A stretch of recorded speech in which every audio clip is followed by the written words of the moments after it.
let's talk about the 25 historical romances on my TBR for 2025.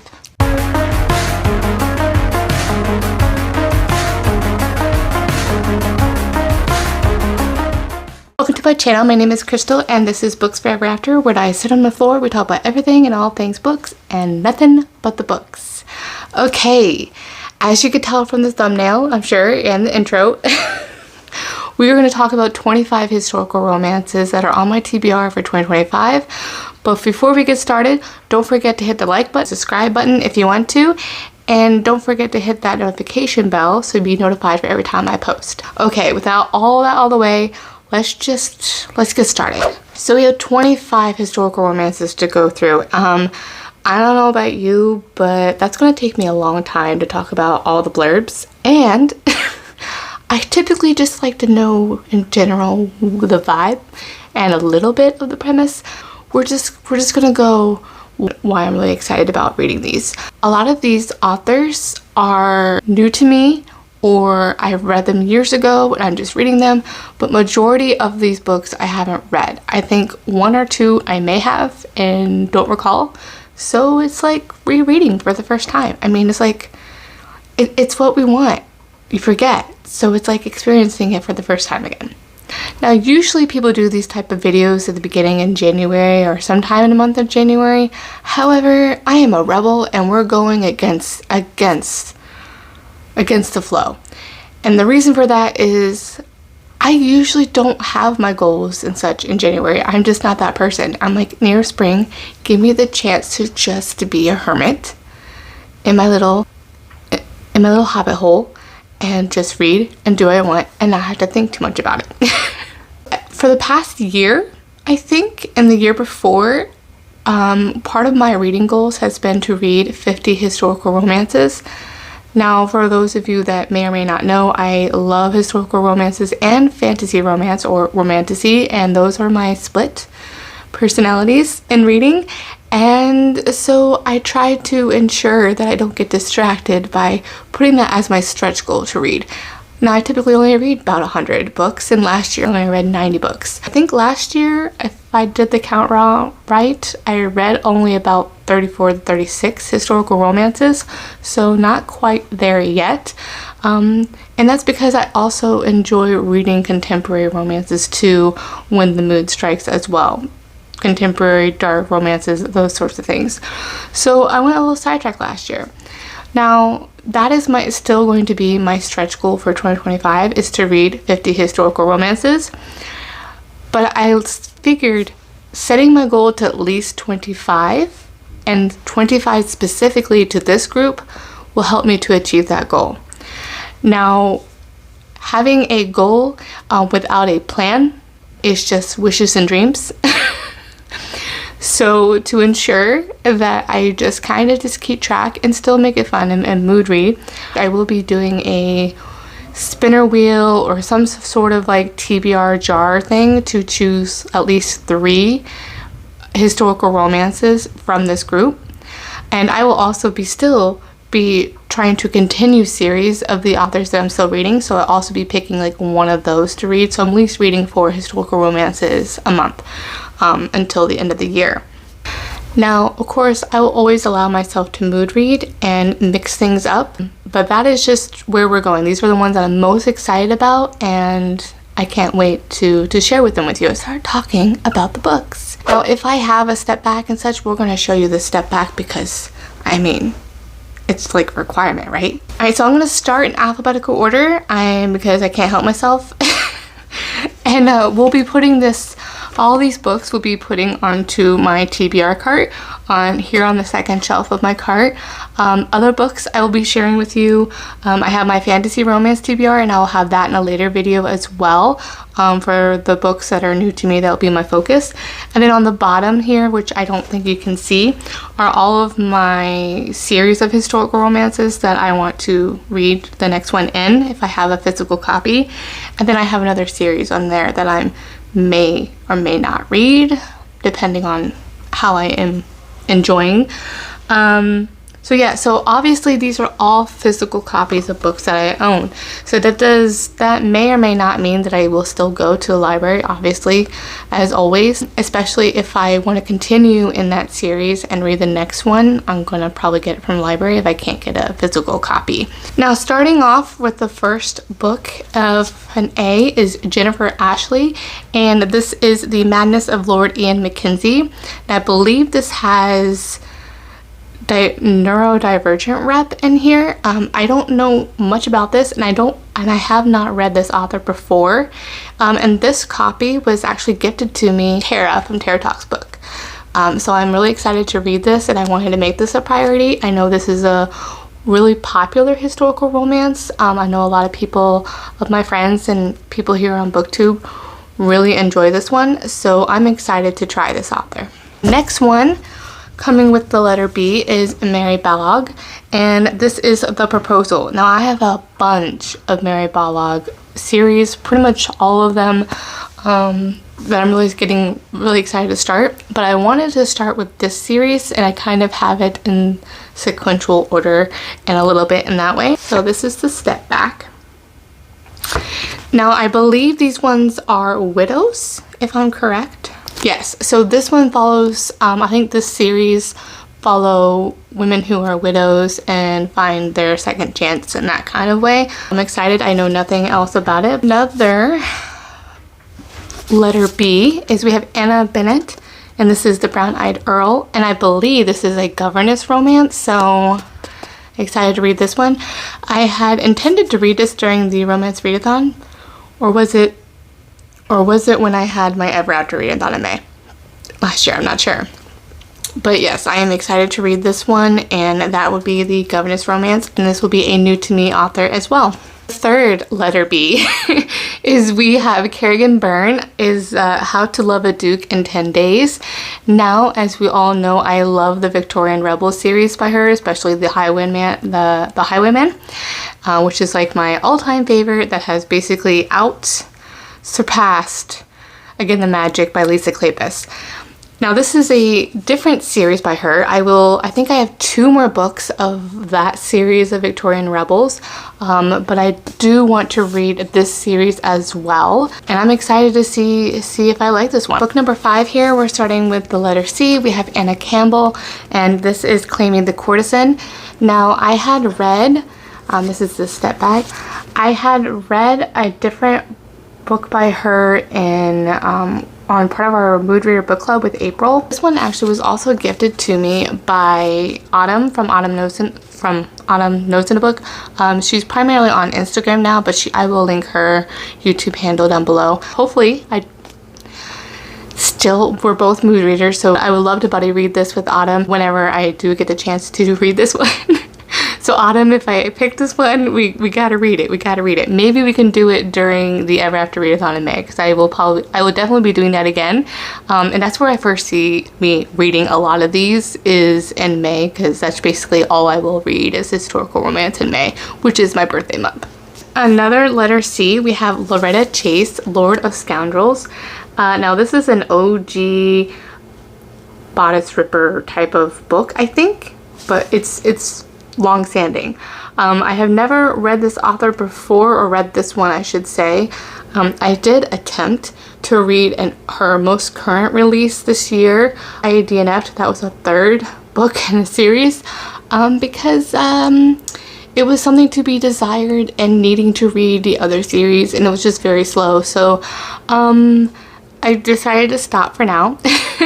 So I won't read that arc, but I'm really excited to read this one, because I know this one, everyone talks about Loretta Chase. They say if you haven't tried her, you need to read this one first. So, and start here.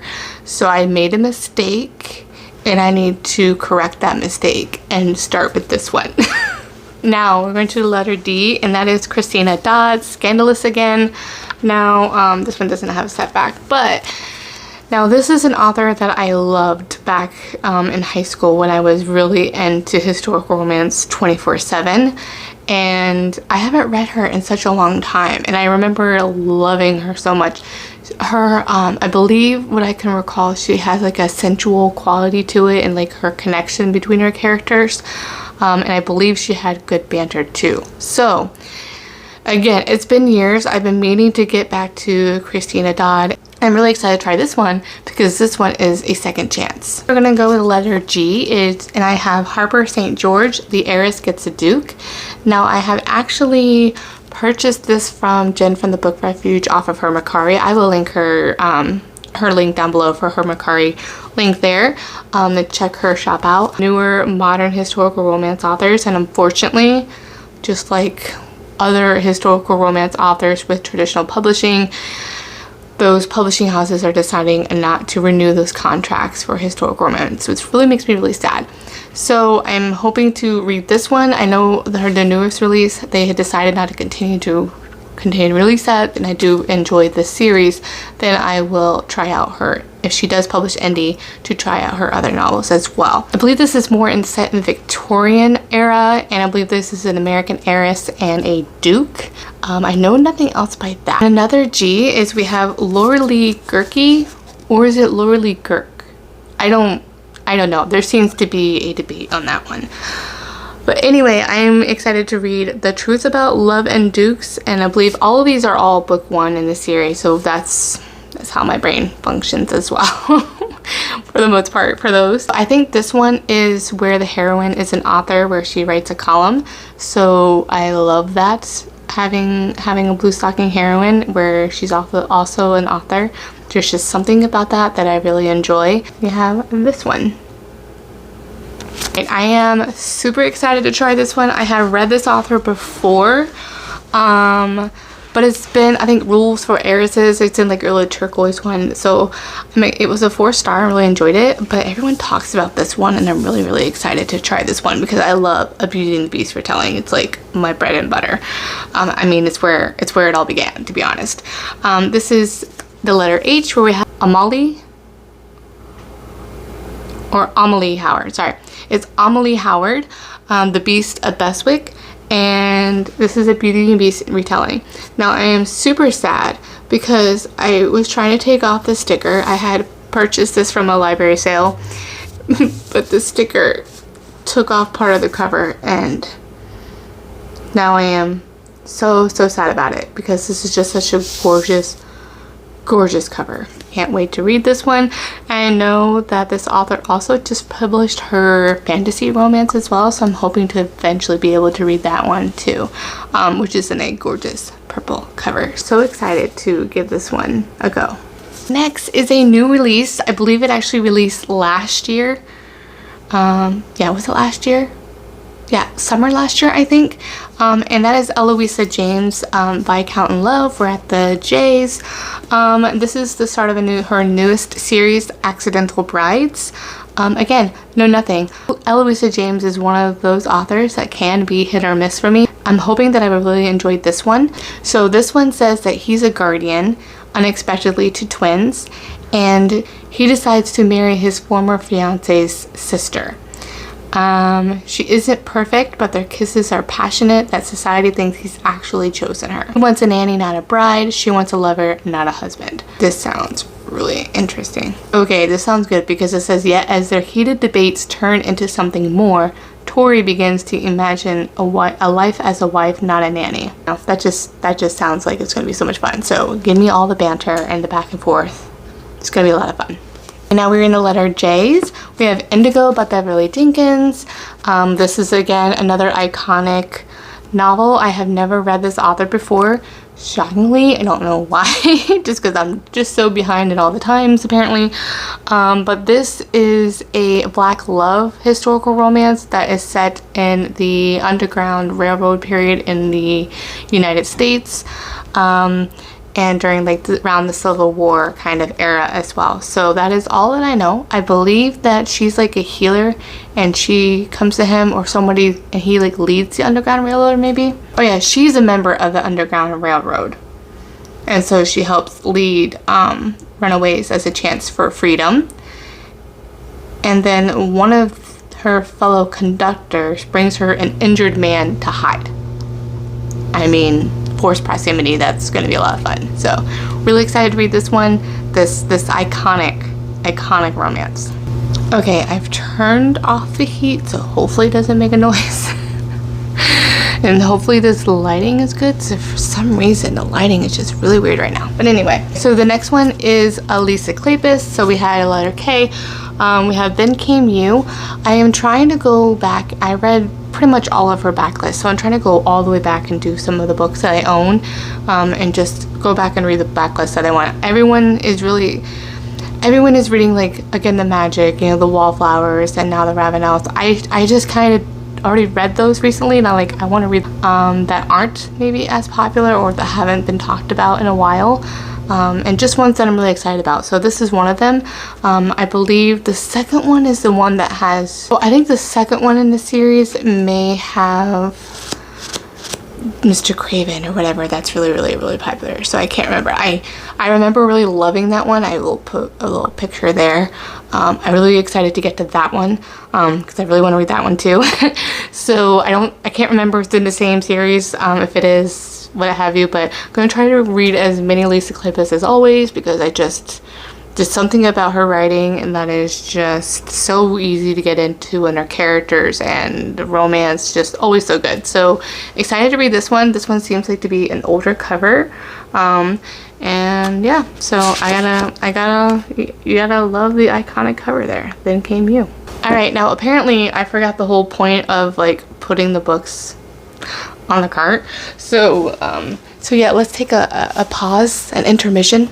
Can you see it? Can you see it now? Okay. All right. So I'm gonna put these on, cause intermission. Do pausing intermission. This is intermission. Intermission. Okay. Well, hey, that's pretty much half of them already in there. All right.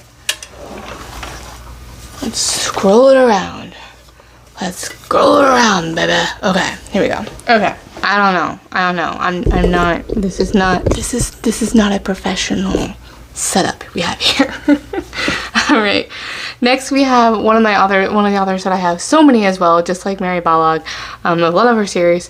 So I wanted to, just like Mary Balog, I'm going to the sequential order. I've loved The Devil's Bride. I think that was my first one read by her a couple of years ago.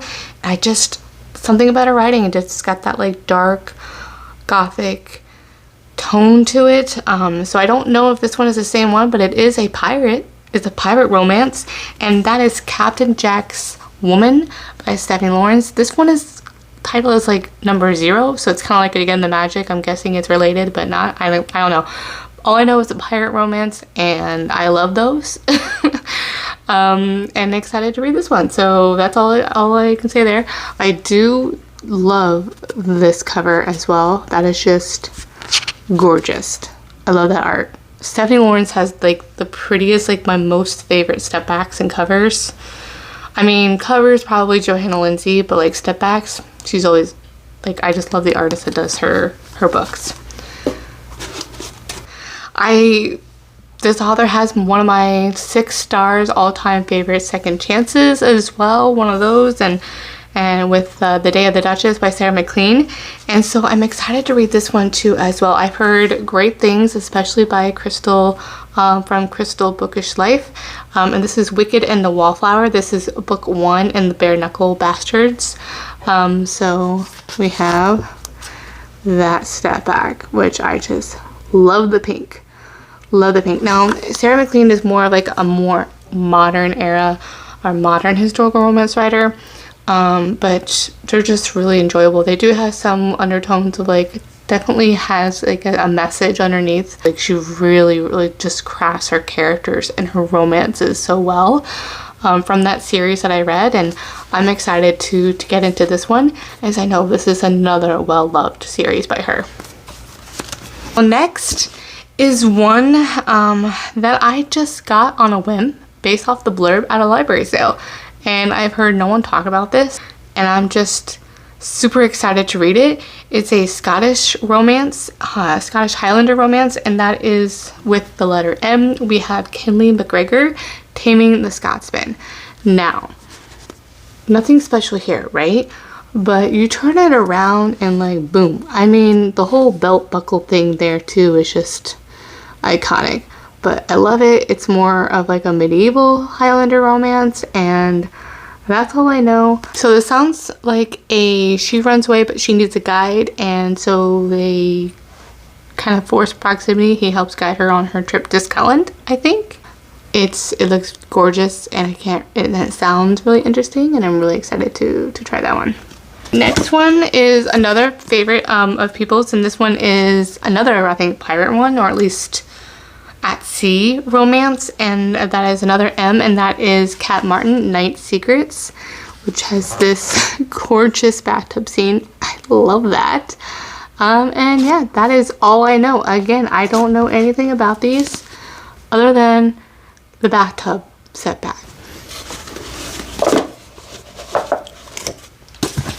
Alright, next is a second chance romance and another M, and this is Kathleen Maxwell. The Earl claims his mistress, or claims his wife.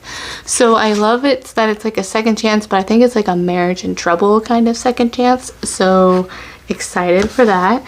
And here is the gorgeous, gorgeous step back. Love that. Just love that. So this one has something that it might may or may not deter me, depends on how the writing is, but it says that preoccupied with fighting Napoleon and making love to his mistress, Brian Ranson has ignored his wife since their wedding, but now that he's become the Earl of Wright, he's ready to fetch his bride back to London. And he's shocked to find she's become a bold, beautiful woman, exactly the kind he lusts after, and she wants nothing to do with him. She's desperate to seize the love she's been denied, but not with her husband. She makes a bargain for 30 days she'll be the perfect wife, then he'll set her free. That's great. But he said, but no matter how she hardens her heart against her damnable Earl, her body begs to surrender. I'm hoping it's a lot of yearning and angst and longing and just all the romantic romance that you can get. That's the hope for this one. Another author that I had a 6-star books last year, new favorite author with the very first one, and that is another M, and that is Teresa Medeiros, Some Like It Wicked. And oh, this one does not have a setback, unfortunately. This one sounds like a Scottish romance. It doesn't look like it, or a Highlander romance. It says that she storms the grounds of Newgate Prison. She's determined to return to Scotland and restore her clan's honor with the help of Simon Westcott, a disgraced nobleman and notorious rogue. This is why also it has a little bit of second chance as well, because it says that he's shocked to discover the tomboy he met long ago has blossomed into a headstrong temptress. There's a lot of adventure and peril await them at her Highland home, where they will risk their lives to vanquish her enemies and risk their hearts to discover a passion beyond their wildest dreams. Yep. I said something, I remember now. I don't even remember why I put things together. It's kind of funny. But yes, another like second chance. It's bound to be a good one. Next is another more modern historical romance author, and that is, we have the letter P, and that is Scarlett Peckham, The Rakess. Now I know that April loved this one and loves this author in the series. Not so much as the second one that I hear, but I'm really excited to try this one. This one is a kind of like reverse, where she's the Rakess, obviously, and he's like the virgin hero and kind of scenario. So that whole premise and that whole idea sounds really, really intriguing to me.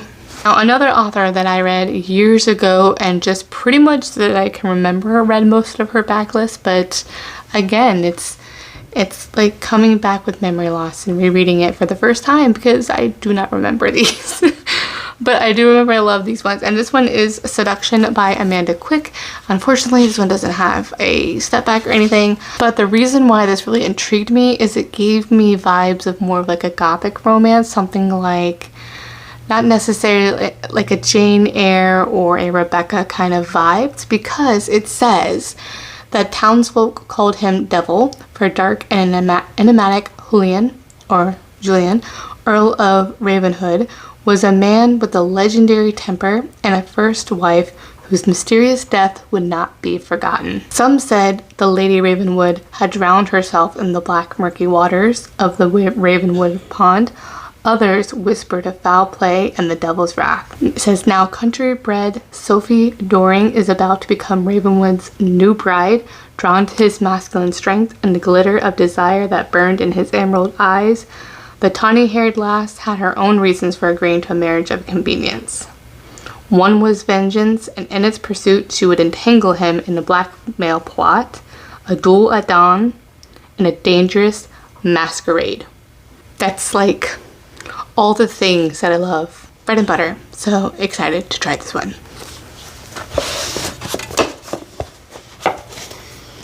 Alright, now another favorite author of mine that is really popular with the Bridgerton series. Of course, pretty much read all of her backlists as well, but again, trying to go back to the older backlist, books I haven't read in a while, or by her perhaps. And that is Julia Quinn, the letter Q, and we have Everything and the Moon. And this one, I think I actually have 2 copies of it, but this one has these gorgeous step back. Again, so excited because this one has like a second chance as well. They were star-crossed lovers. They fell in love at first sight, but they, because of their fathers, didn't want them to be together because she was supposedly a fortune hunter and he was put as a reckless seducer determined to destroy her innocence, and when they tried to elope, their plans went awry. Now it says after 7-year separation, Victoria, now a governess, still leaves Robert breathless. Oh my gosh, but how can he ever again trust the raven-haired deceiver who had shattered his soul? And Victoria could never give her heart a second time to the cad who so callously trampled on it the first. But a passion fated will not be denied, and vows of love yearn to be kept, even when one promises the moon.